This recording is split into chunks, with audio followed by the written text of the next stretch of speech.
Hello, welcome to another episode of Arthritis and You, a joint journey. Today, we've got something special lined up, so buckle up because it's time for the deep dive. Let's give a warm welcome to our hosts, Arthur and Sarah. All right, diving right in today. We're tackling a question we get a lot, and that's about cannabis for arthritis, specifically CBD. Does it actually work? We've got some research articles and even a video from Alberta Rheumatology, so let's break it all down. Yeah, it's a hot topic for sure. And honestly, there's so much info out there, it's hard to know what to believe. Absolutely. And this might be something you're considering for yourself or maybe someone you know, so let's cut through the hype. So first off, when we say cannabis, what are we even talking about? So we're talking about a plant, hemp plants actually. And they have tons of compounds, but the big ones everyone's interested in are CBD and THC. CBD is cannabidiol, and that's the one that's usually linked to like pain relief. Yeah. And then you've got THC, which is the one that makes you feel high. Okay, so CBD is our focus here. Now, these compounds, they don't just float around in our bodies randomly, right? Definitely not. They work with what's called the endocannabinoid system. It's this whole network of receptors in your body, your brain, nerves, even your immune system.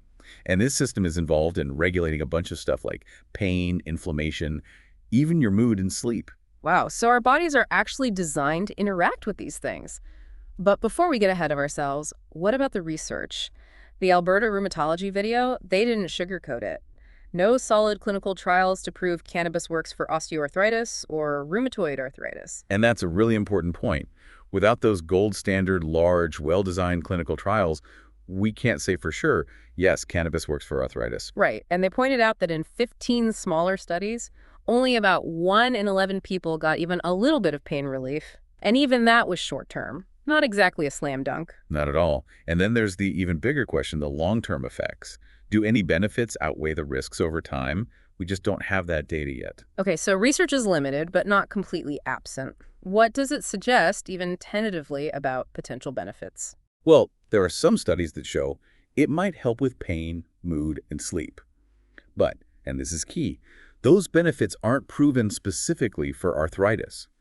We need more research to see how cannabis actually affects those symptoms in people who have arthritis. Right, pain is pain, but arthritis pain might be different. One thing from their website that caught my eye, average daily dose of dried cannabis, 1 to 3 grams. But some studies show benefits from just inhaling 2.5 to 3 milligrams of THC. That's a huge difference. It really is, and it shows you how important it is to find the right dose for you.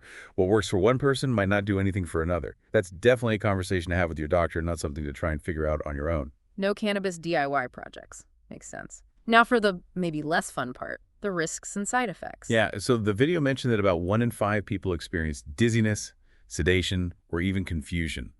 That's a lot. And then you've got the more, common stuff, feeling high, dry mouth, racing heart. But honestly, the thing that really got to me is that cannabis smoke has a lot of the same junk in it as tobacco smoke. Knowing what we know about tobacco and cancer, that's scary. It is. And we're not just talking about cancer either. There's potential heart problems, breathing issues, mental health concerns, especially for people with pre-existing conditions or anyone under 25. A young brain is just way more vulnerable to the bad effects of THC. So anyone thinking about cannabis for arthritis, pay attention. Alberta Rheumatology, they say absolutely not if you're under 25, pregnant or breastfeeding, history of psychosis or certain heart or lung conditions. Serious red flags there. For sure. And even if none of those apply to you, talking to your doctor first is crucial, especially if you take other medications. Cannabis can interact with other drugs, and the results can be unpredictable. Better safe than sorry. I get it. Arthritis can be so frustrating, it's natural to want relief, but safety first. So before we wrap up this first part of our deep dive, what are the main takeaways so far? Well, I think the key takeaway is that while cannabis seems like it might help with arthritis, the research just isn't there yet. And there are definitely some risks to think about. And we can't say it enough. Talk to your doctor before trying cannabis. They can help you weigh the potential benefits and risks and guide you to the safest and most effective treatment options for you. Exactly. So that brings us to a really important question for you, the listener. The science on cannabis and arthritis is changing all the time, so how do you stay up to date on the latest info? So much info out there. Yeah, it can be overwhelming. So how do you keep up with it all? Where do you even start? Well, for like a good overview of the research, I always recommend medical organizations, like the Arthritis Foundation.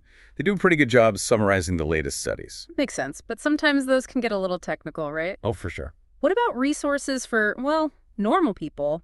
Stuff that's easy to understand. Absolutely. Government health websites are great for that, like the National Institutes of Health in the U.S. or Health Canada. They explain things in plain language, and they usually have whole sections dedicated to cannabis. Perfect. And of course, you can always talk to your doctor. Definitely. Your doctor, your rheumatologist, they're your best source for advice that's tailored to you. They can look at all this research with your specific situation in mind, like your risk factors and medical history. That makes sense. We've talked a lot about CBD, but the Alberta Rheumatology website mentioned these synthetic cannabinoids. Are those basically like lab-made CBD and THC? Pretty much. Yeah. There are a few medications out there like Nabilone and Nabixmols. They're basically synthetic versions of the cannabinoids that are found naturally in cannabis, like in the plant. And you can get them with a prescription, sometimes for specific types of pain or even nausea. Interesting. Do they work the same way as natural CBD and THC? They work on the same system in your body, that endocannabinoid system we were talking about. But the effects and side effects can be a little bit different. This is another good reason to talk to your doctor, They can help you decide if a synthetic cannabinoid is a good option for you, especially considering any other meds you're taking. Right. Always got to factor that in. It seems like there's really no one-size-fits-all solution when it comes to managing arthritis. Nope. Everyone's different. Oh. And that's why it's so important to be informed, right?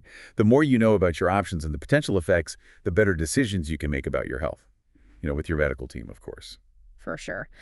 Okay. So before we go to the last part of our deep dive, what are some things you think our listeners should be asking themselves if they're considering cannabis for arthritis?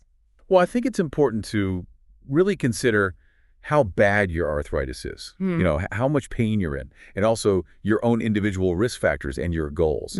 What are you hoping to achieve? Are you mainly looking for pain relief, better mood, better sleep, or all of the above? Right. It's different for everyone. And how do you feel about the potential risks and side effects?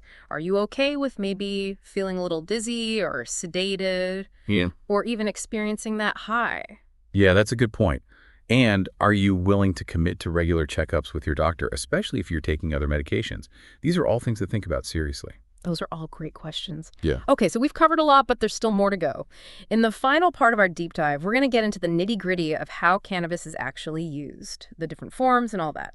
Okay, so last part of our cannabis deep dive. We've talked about the science, the potential benefits and risks, and staying up to date. But now, let's get practical. How do people actually use this stuff?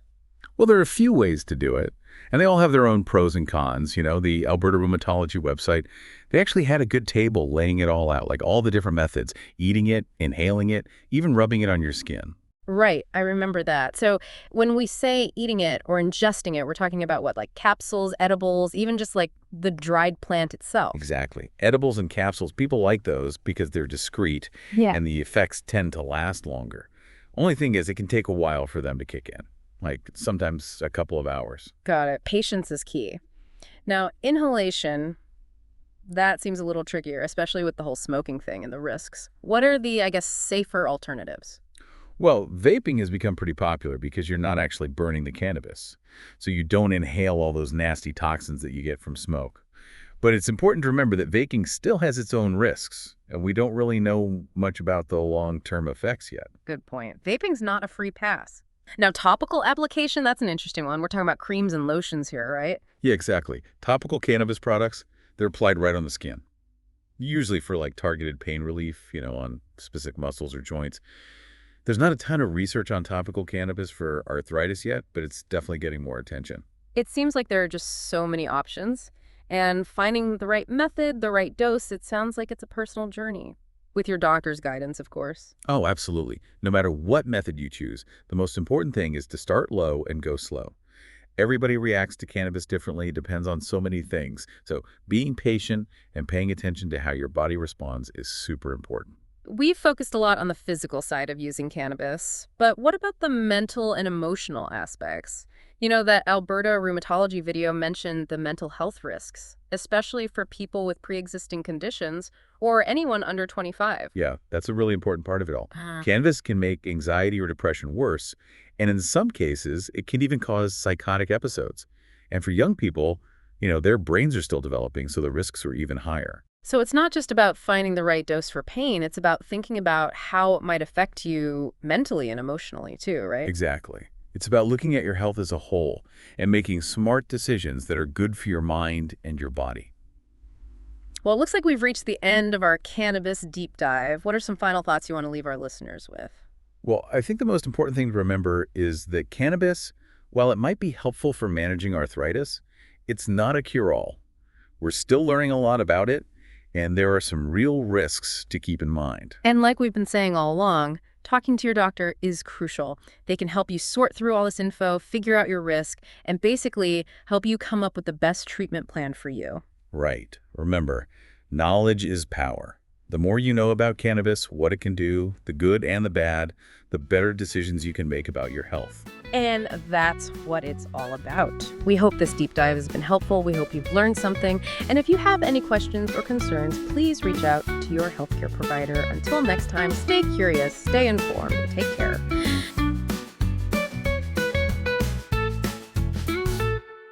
This has been another episode of Arthritis and You, A Joint Journey, brought to you by the Rheum team from albertarheumatology.com, your trusted evidence-based suite of resources available 24/7. Straight from Alberta, but for folks around the world. Our hosts today, Arthritis and Sarah Upis, technical producer, John Ifa, and our executive producer, Stephen Cates. While we work hard to maintain the accuracy of our information, we accept no legal responsibility for any errors or omissions. Remember, always check with your own physician first. Join us next time for another Deep Dive.